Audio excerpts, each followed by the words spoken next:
সুপ্রিয় শিক্ষার্থী, তোমাদের সাদর আমন্ত্রণ জানাচ্ছি তথ্য যোগাযোগ প্রযুক্তির অনলাইন ক্লাসে। আমরা প্রথম চ্যাপ্টারের সবগুলো টপিকস নিয়ে আলোচনা করেছি। আজকে আমাদের আলোচ্য বিষয় হচ্ছে বহু নির্বাচনী প্রশ্ন প্রথম অধ্যায় থেকে। প্রতিটি বোর্ড ফাইনাল পরীক্ষায় এই অংশ থেকে মানে হচ্ছে প্রথম চ্যাপ্টার থেকে 3 থেকে 4টি কোয়েশ্চেন হয়ে থাকে। সো এই চ্যাপ্টারের এমসিকিউ যে অনুশীলনীগুলো আছে আমাদেরকে ভালোভাবে জানতে হবে। আমরা একটু প্রতিটি লাইন বাই লাইন পড়ার চেষ্টা করব। আমি আজকে বেশ কিছু এমসিকিউ নিয়ে তোমাদের সাথে আলোচনা করার জন্য আসছি। তেমন একটা কঠিন বিষয় কিছু নয়, এখানে বুঝার বিষয়টুকু তেমন একটা নেই। তারপর আমরা আজকে একটু এমসিকিউ পড়বো আজকে ক্লাসটাতে। যদি কোনো সমস্যা থেকে থাকে অবশ্যই স্যারকে জানাবে। প্রথম কোয়েশ্চেনটা দেখো, ডিএনএ ম্যাপিং এবং অ্যানালাইসিসের জন্য কোন প্রযুক্তি ব্যবহৃত হয়? ম্যাপিং এবং অ্যানালাইসিসের জন্য কোন প্রযুক্তি ব্যবহার করা হয়? অ্যানালাইজ করবে তার মানে হচ্ছে বিশ্লেষণ করবে, তো বিশ্লেষণ করার জন্য অবশ্যই হচ্ছে কোনটা? Bio informatics. ম্যাপিং গুলো অ্যানালাইজ গুলো এগুলো করার জন্য কিন্তু বায়ো ইনফরমেটিক্স, এটা নট জেনেটিক ইঞ্জিনিয়ারিং, মাথায় রাখতে হবে। কৃত্রিম বুদ্ধিমত্তা প্রয়োগ করার জন্য কোন প্রোগ্রামিং ভাষাটা ব্যবহার করা হয়? এটা হচ্ছে LISP, মুখস্থ রাখবেন স্যার। যোগাযোগের ক্ষেত্রে কোন মাধ্যমটি বাংলাদেশের অর্থনীতিতে বিরূপ প্রভাব ফেলছে? কোন মাধ্যমটি আমাদের দেশের অর্থনীতিতে বিরূপ প্রভাব ফেলছে? সড়ক, নৌপথ, রেলপথ না আকাশপথ? আমাদের অর্থনীতিতে এখনো পর্যন্ত ভালো দেয় নাই কোনটি, মানে ভালোভাবে অর্থনীতিতে ভালো ফলাফল দেয় নাই কোনটি? সেটা হচ্ছে যে এটা হচ্ছে আকাশপথ। কেমন, অন্য সবগুলো কিন্তু অর্থনীতিতে ভালোভাবে দিচ্ছে, কিন্তু আকাশপথটা এখনো আমাদের অর্থনীতিতে ভালোভাবে সাপোর্টিংটা দিচ্ছে না, কারণ প্রতিটি এরিয়াতে তোমার আকাশপথে যাওয়ার সুযোগটা নাই। এখানেও আবার একটু মতভেদ থাকতে পারে, অনেকে অনেকভাবে বলতে পারে যে সড়ক যোগাযোগটা বলতে পারে, তবে এই ধরনের কনফিউজিং কোয়েশ্চেন গুলো অবশ্যই পরীক্ষায় দিবে না। যাক, আমরা 4 নম্বর কোয়েশ্চেন আসি যে হিউরিস্টিক কি? এটা হচ্ছে মানুষের চিন্তা করার ক্ষমতাটাকে বলা হয় হিউরিস্টিক। তথ্য প্রযুক্তির ক্ষেত্রে কোনটি নৈতিক কাজ হিসেবে বিবেচনা করা হয়? নৈতিক কাজ। এখন নৈতিক কাজ কোনটা? নৈতিকের মধ্যে আমরা শুধুমাত্র প্রোগ্রামিং কে পাবো, হ্যাকিং, ফিশিং, স্প্যামিং এগুলো হচ্ছে অনৈতিক কাজ, এগুলো আমরা করবো না। তো নৈতিক হচ্ছে শুধুমাত্র প্রোগ্রামিংটা। ধাতব পদার্থকে আণবিক পর্যায়ে পরিবর্তন এবং নিয়ন্ত্রণ করার বিদ্যাটাকে আমরা বলছি কি? Nano technology. GMO, genetic modification organ, কেমন, এটা হচ্ছে যে জেনেটিক ইঞ্জিনিয়ারিং এর একটা পার্ট। কোনটি আইসিটিতে নৈতিকতা নির্দেশ করে?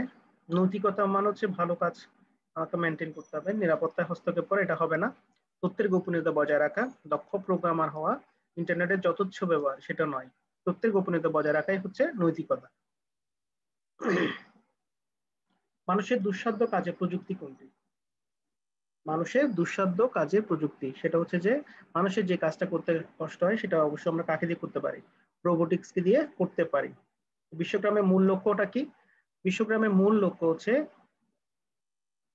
গ্রামীণ পরিবেশ সর্বত্র ব্যবহার, ভৌগোলিক দূরত্ব হ্রাস, এটাই হচ্ছে আমাদের মূল লক্ষ্য। ভৌগোলিক দূরত্ব হ্রাস মানে হচ্ছে আমরা একদম খুব সহজেই অনেক দূরবর্তী জায়গায়ও আমরা ডাটা প্রেরণ করতে পারবো, গ্রহণ করতে পারবো। তারপর বলছি যে ফ্রিল্যান্সারকে, যিনি এটা হচ্ছে যে স্বল্পমেয়াদী চুক্তিতে কোনো অফিসে কর্মরত ব্যক্তি, এটা হবে না। দীর্ঘমেয়াদী চুক্তিতেও হবে না। যিনি স্বাধীনভাবে যে কোনো প্রতিষ্ঠানে কাজ করেন ওনাকেই বলা হয় ফ্রিল্যান্সার, যার কোনো নির্দিষ্ট টাইম থাকবে না। সে রাতের 2টা বাজে চাইলেও কাজ করতে পারবে, অথবা দিনের 9টা বাজে, সকাল 7টা বাজে, যা ইচ্ছা উনি যখন ইচ্ছে তখন কাজ করতে পারবেন। ওনাদেরকে বলা হয় ফ্রিল্যান্সার। কোন উপাদানটি গ্লোবাল বিজনেসের ক্ষেত্রে সবচেয়ে গুরুত্বপূর্ণ? ইন্টারনেট হচ্ছে আমাদের গ্লোবাল বিজনেসের জন্য সবচেয়ে গুরুত্বপূর্ণ। এটা জীবদেহে পরিবর্তন আনার জন্য কোন প্রযুক্তিটি প্রয়োজন? অবশ্যই পরিবর্তন আনার জন্য হচ্ছে জেনেটিক ইঞ্জিনিয়ারিং। ইমেইলের মাধ্যমে ব্যবসা পরিচালনা করাটাকে আমরা কি বলছি? এটাকে আমরা বলছি ই কমার্স। কোন প্রযুক্তিতে প্রতিদিন মানুষকে অদ্বিতীয়ভাবে শনাক্ত করা যায়? অবশ্যই সেটা হবে বায়োমেট্রিক্স। খাদ্যজাত দ্রব্যের সঠিক মান রাখার জন্য প্যাকেটের ভিতর প্রয়োগ করা প্রযুক্তি যেটা, সেটাকে আমরা বলছি কি? হচ্ছে ন্যানো টেকনোলজি। গ্রামের ছেলে ডক্টর মামুন উচ্চশিক্ষা অর্জনের জন্য ক্যালিফোর্নিয়া গেল। দেশে বসে বন্ধুরা বিশেষ প্রযুক্তির সাহায্যে মামুনের ছবি দেখতে দেখতে কথা বলতে পারে, তাহলে অবশ্যই সেটা কি হবে? ভিডিও কনফারেন্সিং হবে। জিন ফাইন্ডিং গবেষণায় কি ব্যবহৃত হয়? ফাইন্ডিং, তাহলে অবশ্যই কি হবে? Bio informatics. কোনটি ক্রায়োসার্জারির সাথে সম্পর্কিত? অবশ্যই নাইট্রোজেন, তরল নাইট্রোজেন ইউজ করা হয়। ভার্চুয়াল রিয়েলিটিতে কি ধরনের? এটা হচ্ছে অবশ্যই ত্রিমাত্রিক। কোনটি বায়ো ইনফরমেটিক্স এর বৈশিষ্ট্য? সেটা হচ্ছে যে জৈবিক ডাটার সমাহার। কোনটি আউটসোর্সিং এর মার্কেট প্লেস? আউটসোর্সিং এর জন্য হচ্ছে ওডেস্ক। মুখস্থ রাখবে এটা। বিশ্বগ্রামে মেরুদণ্ড কোনটি? মেরুদণ্ড হচ্ছে কানেক্টিভিটি, দ্যাট মিন্স হচ্ছে ইন্টারনেট। অনুমতি ব্যতীত কোনো কম্পিউটার নেটওয়ার্কে প্রবেশ করে কম্পিউটার ব্যবহার করাকে আমরা কি বলছি? আমরা বলছি হ্যাকিং। ইথিক্স এর নির্দেশনা ছিল কয়টি? 10টি। নিচে কোনটি জীববিজ্ঞানের সাথে ডাটাবেজ অ্যালগরিদম পরিসংখ্যান কাজ করে? সেটা হচ্ছে বায়োইনফরমেটিক্স। বিশ্বগ্রামের কারণে বাস্তব সামাজিক যোগাযোগটা কি পায়? হ্রাস পায়। এটা সত্য কথা। প্লেজিয়ারিজম কোন ধরনের অপরাধের সাথে জড়িত? সেটা হচ্ছে যে অন্যের লেখা চুরি, নিজে নামে চালিয়ে দেওয়াটাকে বলা হয় যে প্লেজিয়ারিজম। কম্পিউটার সিমুলেশন প্রয়োগের ক্ষেত্র হচ্ছে যে ভার্চুয়াল রিয়েলিটি। হিউরিস্টিক কি? অনাকাঙ্ক্ষিত পরিস্থিতিতে প্রকৃত বিচার বিশ্লেষণ ছাড়া মানুষের দ্রুত সিদ্ধান্ত গ্রহণ করার ক্ষমতা। হ্যাঁ, এটা ঠিক আছে। কম্পিউটারের সাহায্যে দ্রুততম সময়ের মধ্যে সমস্যার সমাধান করার কৌশল। আর এটা হচ্ছে মানুষের সিদ্ধান্ত গ্রহণের ক্ষমতা কিংবা কম্পিউটার সমস্যা সমাধানের কৌশল কোনোটাই প্রকৃত সিদ্ধান্ত পৌঁছাতে পারে না। এটা হচ্ছে রং। এই দুইটাই হচ্ছে আমার আনসার। দ্যাট মিন্স হচ্ছে কি, এখানে একটা কথা আছে, কম্পিউটারের সাহায্যে, এখানে তো কম্পিউটারের সাহায্যে বলছে, কম্পিউটারের সাহায্যে হবে না। এটা হচ্ছে মানুষের যেরকম একটা দ্রুত সিদ্ধান্ত গ্রহণ করার ক্ষমতা থাকে, সেটাকে আসলে সেই বৈশিষ্ট্যটাকে বলা হয় হিউরিস্টিক। তার মানে আনসার হবে এক। হ্যাঁ, 1 2 তো হবে না, একই হবে। তার হচ্ছে ক্রায়োথেরাপি চিকিৎসায় কোন গ্যাস ব্যবহার করা হয়? আর্গন, হিলিয়াম, তরল নাইট্রোজেন। সবগুলো ইউজ করা হয়। সামাজিক যোগাযোগ ওয়েবসাইট কোনটি? সামাজিক যোগাযোগের ওয়েবসাইট হচ্ছে টুইটার, ইউটিউব, ফেসবুক। সামাজিক যোগাযোগের জন্য হ্যাঁ সবগুলাই।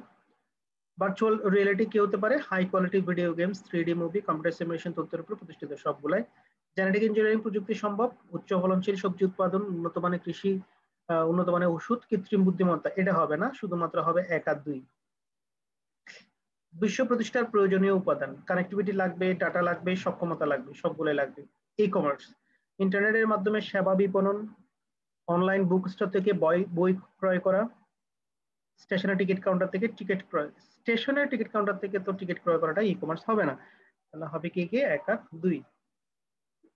কর্মসংস্থানের জন্য বর্তমানে ঘরে বসেই কাজ পাওয়া যায়, ইন্টারনেট সুবিধা নেওয়া যায়, বিভিন্ন ওয়েব সুবিধা পাওয়া যায়। 1 2 3 3টাই হবে। জেনেটিক ইঞ্জিনিয়ারিং এর মাধ্যমে জীবের নতুন জিনোম আবিষ্কার করা, বাণিজ্যিকভাবে ইনসুলিন তৈরি করা, খুব সহজে ব্যক্তি শনাক্তকরণ। 3 নাম্বারটা তো হবে না, এটা বায়োমেট্রিক্স এর কাজ। আনসার হবে 1 আর 2।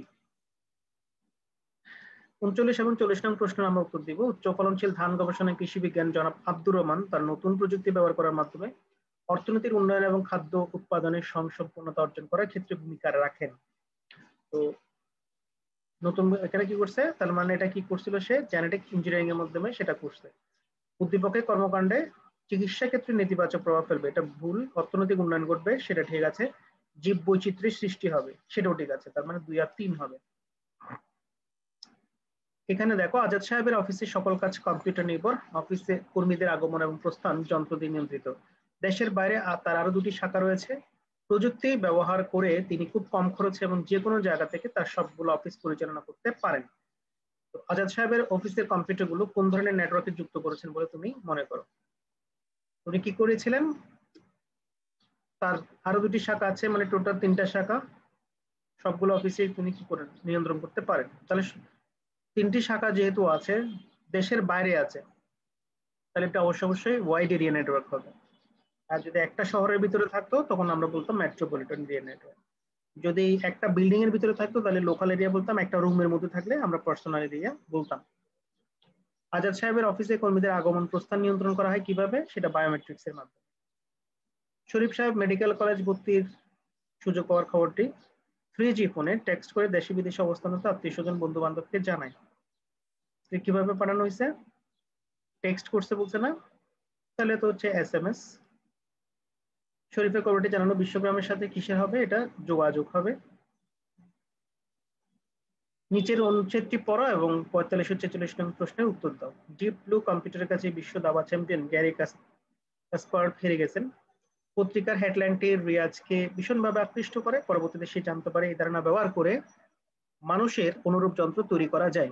রিয়াজকে কোন বিষয়ে বিশেষ আকৃষ্ট করে? মানে এটা হচ্ছে কৃত্রিম বুদ্ধিমত্তা, তার মানে হচ্ছে কি আর্টিফিশিয়াল ইন্টেলিজেন্স।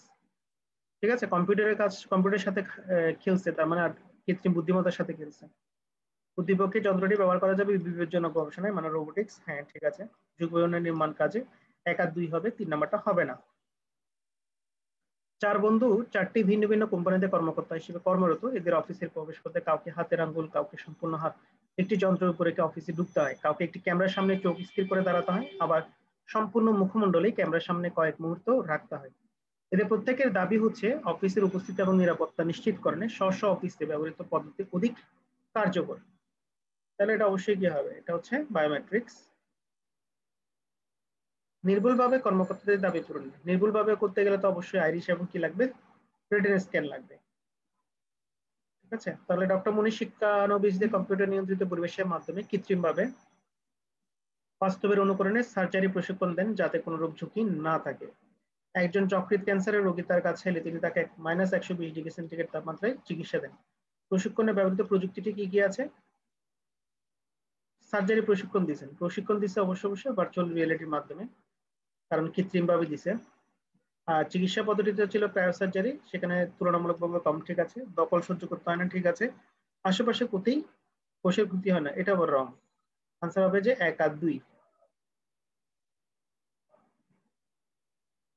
আচ্ছা, আর কয়েকটা আছে, আমরা একটু দেখে নিই। শিক্ষার্থী কলেজে পড়াশোনা করে তথ্যের উৎস উল্লেখ করে পড়াশোনা প্রয়োজনে কম্পিউটার এবং ইন্টারনেটের সহায়তায় টার্ম পেপার তৈরি করে। শিক্ষার্থী কোনো অনুমতি ছাড়াই সে কম্পিউটার থেকে ফাইল কপি করে, এমনকি ইন্টারনেট থেকে প্রাপ্ত তথ্যে কোনো কৃতজ্ঞতা ছাড়াই নিজের নামে প্রকাশ করে। তাহলে শিক্ষার্থীর কাজটা হচ্ছে কি, সে কি করছিল? শিক্ষার্থী কোনো অনুমতি ছাড়াই কম্পিউটার থেকে ফাইল করে, কেমন কপি করে না, তার মানে এটা কৃতজ্ঞতা ছাড়াই করছে। সো এটা হ্যাকিং হবে না, স্প্যামিংও হবে না। ও হ্যাঁ, হ্যাকিং বলতে পারো, সে অনুমতি ছাড়া কি করছে, সেটা কম্পিউটার ফাইলটা ইউজ করছে, কম্পিউটারটা ইউজ করছে। অশিক্ষার্থী কর্মকর্তা হচ্ছে সরকারের টার্ম পেপার দেবে, কপিরাইট আইন মানা, এটা সে মানে নাই। কম্পিউটার ইথিক্স সে মানে নাই। ও মানছে, তথ্যের উৎস উল্লেখ করে, উৎস উল্লেখ করছে, তার মানে সেটাও মানছে, এটাও মানছে। টেলনেট টা না, 1 আর 3 হবে আনসার, এটা হবে। এটা হচ্ছে একটা প্রতিষ্ঠান, তার উদ্ভাবিত বিভিন্ন উচ্চ ফলনশীল ধান আবিষ্কারের ফলে বাংলাদেশ এখন চাল রপ্তানিকারক দেশ হিসেবে পরিচিতি লাভ করছে। প্রতিপক্ষে BRRI কর্তৃক ব্যবহৃত প্রযুক্তি কোনটি? তাহলে এটা অবশ্যই হবে কি, জেনেটিক ইঞ্জিনিয়ারিং। অর্থনৈতিক উন্নয়ন হবে, চিকিৎসা ক্ষেত্রে বিরূপ প্রভাব পড়বে না, এটার ভুল। জীববৈচিত্র্যের উদ্ভব হবে, 1 আর 3 হবে আনসার। সমগ্র পৃথিবী একটি গ্রামে পরিণত হয়েছে, বিভিন্ন দেশের মানুষ খুব সহজে একে অন্যজনের সুখ দুঃখের পাশাপাশি প্রতিবেশী মতো ভাব বিনিময় করছে। দুই কোন বিষয় সম্পর্কে বলা হচ্ছে? এটা বিশ্বগ্রাম সম্পর্কে বলা হচ্ছে। যে বিষয় সম্পর্কে বলা হচ্ছে তার সম্ভব কিসের কল্যাণে? এটা অবশ্যই ইন্টারনেট তথ্য প্রযুক্তির কল্যাণে, তথ্য প্রযুক্তি এবং ইন্টারনেট প্রযুক্তির কারণে, সংবাদপত্রের জন্য নয়। 2 আর 3 হবে আনসার। তো এই ছিল তোমাদের এমসিকিউটা। কয়েকটা এমসিকিউ তোমাদেরকে আসলে আলোচনা করেছি, সবগুলো তো আলোচনা করা পসিবল নাই। বিভিন্ন বই তোমাকে ফলো করতে হবে এবং লাইন বাই লাইন একটু পড়তে হবে। ঠিক আছে, তো শিক্ষার্থীরা আগামী ক্লাসের আমন্ত্রণ জানিয়ে এখানে আমি শেষ করছি। ধন্যবাদ সবাইকে।